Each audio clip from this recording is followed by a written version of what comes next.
بسم اللہ الرحمن الرحیم۔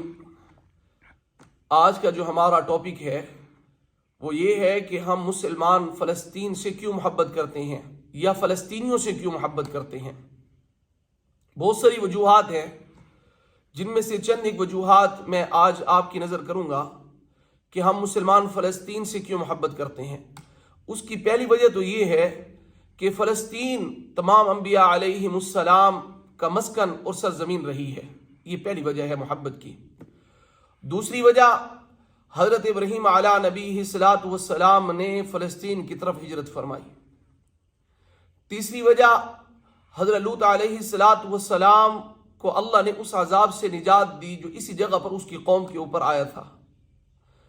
چوتھا، حضرت داؤد علیہ الصلاۃ والسلام کی مسکن رہی اور یہاں پر انہوں نے محراب بھی تعمیر فرمایا۔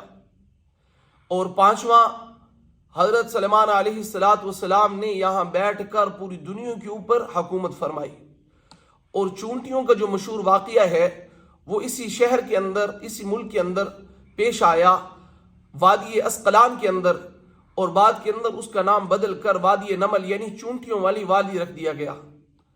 ساتواں، حضرت زکریا علیہ السلام کا محراب بھی یہیں پر ہے۔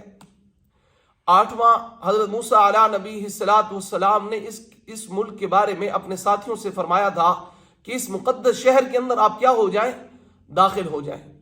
نواں، کہ بہت سارے معجزات یہاں پر واقع پذیر ہوئے ہیں، بہت سارے معجزات یہاں پر واقع پذیر ہوئے ہیں، جن میں سے ایک معجزہ حضرت مریم کی بدن سے حضرت عیسیٰ علیہ نبی الصلاۃ والسلام کی ولادت بھی ہے۔ 10واں، حضرت عیسیٰ علیہ نبی الصلاۃ والسلام کی قوم نے جب ان کو مارنا چاہا تو اللہ نے اسی سرزمین سے ان کو آسمانوں پر اٹھا لیا۔